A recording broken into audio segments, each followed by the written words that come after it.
It's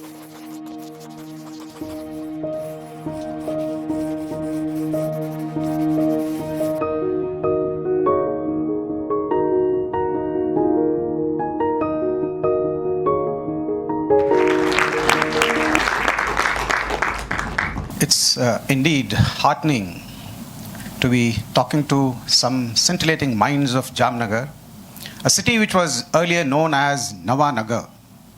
Nawa in Gujarati means new, and this word new resonates very well with TEDx, which believes in spreading new ideas, new viewpoints, and new information.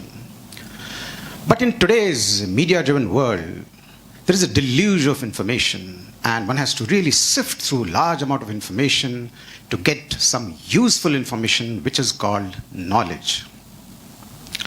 And a very, very important branch of knowledge is history. And as responsible and concerned citizens of the country, we ought to have knowledge about the history of our nation, as history defines our identity as a nation and it attributes credibility to the status of our country in the world. And an intrinsic part of this history is the military history. India is the land of Ramayana and Mahabharata, the great epics, which are essentially military conflicts, and the results, the lessons of these military conflicts are relevant even today. So right from Vedic times, India's history has been influenced by various military wars and operations. And even in the modern post-independence era, India's history has been shaped by various military operations. Take the case of Operation Polo, which was launched in September 1948 against the then state of Hyderabad. After independence, when the state of Hyderabad, the biggest and the most prosperous state that time, refused to join the Union of India, and all peaceful negotiations failed, a military operation called Operation Polo was launched on 13th September 1948. It was so called because the state of Hyderabad that time had 17 polo grounds, the highest number in any state. Over 36,000 soldiers participated in that operation, and the operation, lasting barely 5 days, came to an end on 18th September 1948 when the forces of the state of Hyderabad surrendered and Hyderabad became a part of India. So Operation Polo was a military operation, but it changed the course of history of a country. Or take another case of another operation called Operation Vijay, which was launched in December 1961 against the Portuguese rule in Goa, Daman and Diu. When all peaceful methods did not yield any result, a military operation called Operation Vijay was launched on 18th December 1961. This was independent India's first integrated tri-service operation launched by Indian Army, Navy and the Air Force. And in 2 days flat, 450 years of Portuguese rule came to an end, and Goa, Daman and Diu became an inseparable part of India, and India's map and the history changed forever. Similarly, the wars of 1947-48, 1962, 1965, 1971, and the Kargil War of 1999 have greatly influenced the history of our nation. So military history is an integral part of our nation's history, and it is not meant only for military people, but for every citizen. Every citizen has to know it, understand it, and derive lessons from it to play his or her role as an informed citizen. One may still ask, why? Let me explain. India's post-independence military history has been created by many, many gallant soldiers of our armed forces, and over 26,000 of them have sacrificed their lives and become spirit and soul of this military history. And they did so without caring for their own safety. They did so without thinking about their near and dear ones. They did so without expecting anything in return from the country they were defending. They were the epitome of selflessness. If you consider military history as a portrait, they are the light source. They shine on the portrait to show it to the world in its full glory, but never expecting that anybody would ever notice them. Out of over 26,000 martyrs who have sacrificed their lives, less than 3,000 have received gallantry awards. But every soldier was a gallant soldier, and every sacrifice has equal importance. Due to the complex nature of wars and operations, not many soldiers got the opportunity to show their bravery. And in some cases, there was no survivor in the battle to speak about their gallantry. And in some other cases, their bravery came to be known much later, like in the case of Squadron A.B. Devaiah from Mysore, a 1965 war hero who was awarded Mahavir Chakra 23 years after his martyrdom in 1988, based on the evidence that emerged later. So there are many incredible stories of courage, daredevilry, and commitment shown by these valiant gallantry award winners, and they are truly awe-inspiring. But there are many others which did not get the recognition they truly deserve due to various reasons. Let me share some of these stories which are not very well known, but they are true and fascinating. First, let me share the story of Lieutenant Colonel Awasthi, who was martyred during the 1962 Indo-China War. At that time, Colonel Awasthi was commanding the 4th Battalion of the Rajput Regiment and was deployed in NEFA, Northeastern Frontier Agency, the present-day Arunachal Pradesh.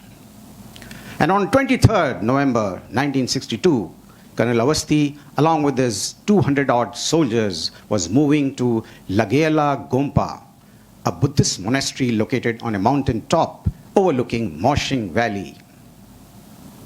After 7 hours of arduous and tiring trek, when they reached a plateau on the way to the Buddhist monastery, they were attacked by over 500 Chinese soldiers who were monitoring their movement and were waiting to ambush them. Colonel Awasthi and his soldiers were totally outgunned, outnumbered, and outmaneuvered. But the exceptional courage and fighting spirit were enough to unnerve the Chinese. The soldiers demonstrated fearlessness beyond anything even conceivable under the inspiring leadership of Colonel Awasthi. It was a heroic battle, but with a bitter end. Colonel Awasthi and all his soldiers were martyred. There was no survivor, no witness to speak about their gallantry except one local shepherd boy who later on became head lama of that monastery. The Chinese dug a mass grave, leaving behind a flattened tin sheet with officers' names inscribed on it. Colonel Awasthi's body was later recovered with a blood-stained letter written to his wife in his hand.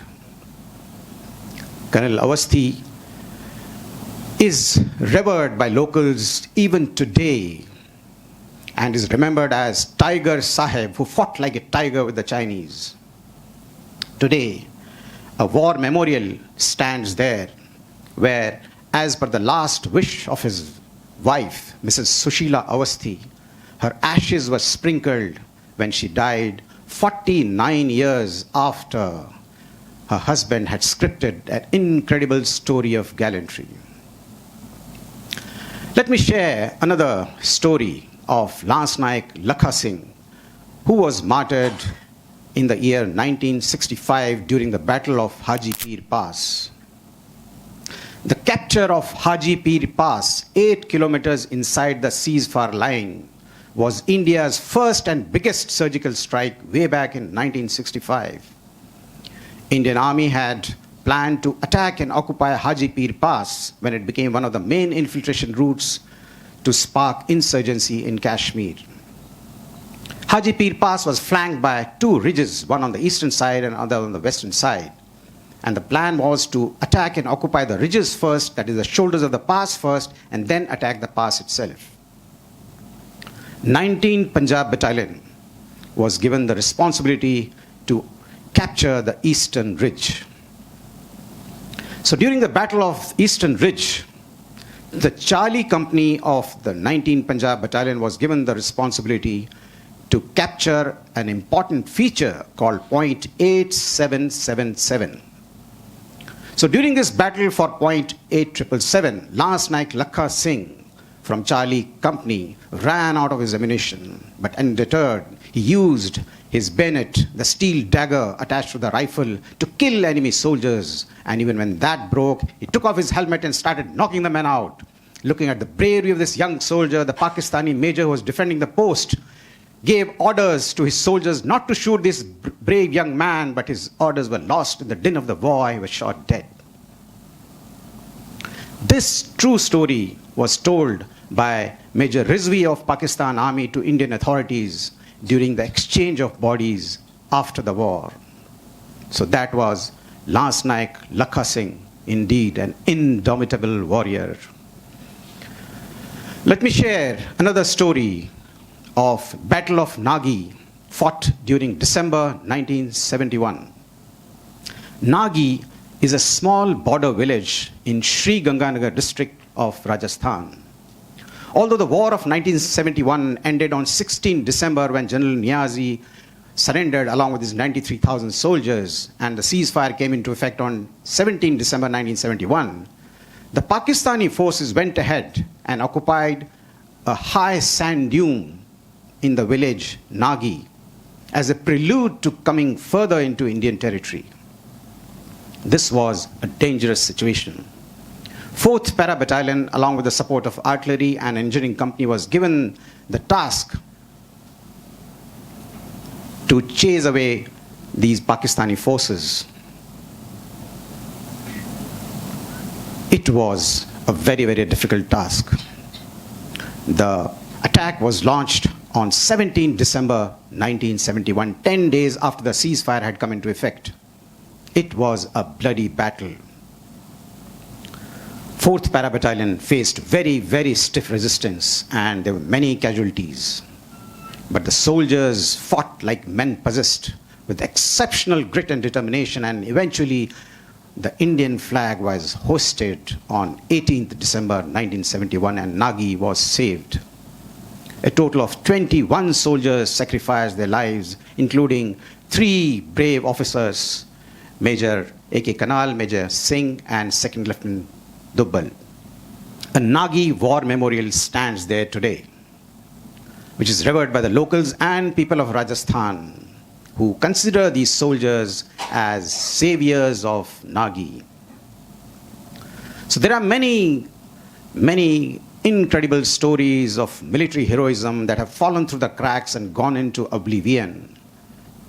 But these stories remind us that apart from very well-known stories of courage, determination, sacrifice, there are hundreds more that form part of our military history.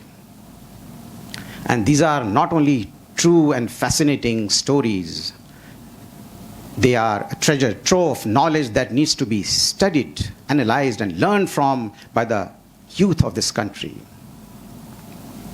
There are many well-known big landmarks in the country, like airports, towns, and cities in the name of warrior kings and princes of ancient times who fought for their own kingdoms and not for India as we know it today. But there are no landmarks worth mentioning that befit the stature of the fallen heroes of our armed forces who have given their lives to protect the honor of a tricolor.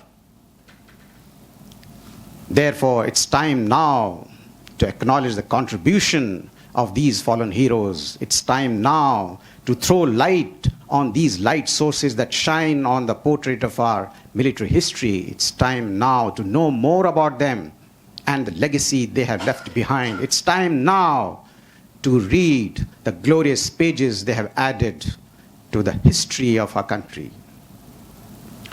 Please remember, military matters are not the exclusive preserve of few generals, bureaucrats, or politicians. This subject concerns every one of us. Future wars may differ in size and complexity, but they will continue to be there as long as fear, greed, honor, hatred, and selfish interests continue to drive relationships between countries and people. The possibility of war will always be there. And war is a very, very serious business. The nation and all of us could end up paying very heavily due to mistakes of few decision makers. Therefore, the widespread study and understanding of military history is vital to avoid such aberrations. There is a need for all of us to become informed citizens and have a public opinion that matters, because in today's social media and TV media-driven world, public opinion is very, very powerful and can influence any government decision. So in the spirit of our constitution, which is of the people, for the people, by the people, we the people have a responsibility to play our role as informed citizens and help the government of the day in governing and guiding us onto a path that is not only trailblazing, but leads us to a position where we can call India, our India, the greatest nation in this world. Thank you.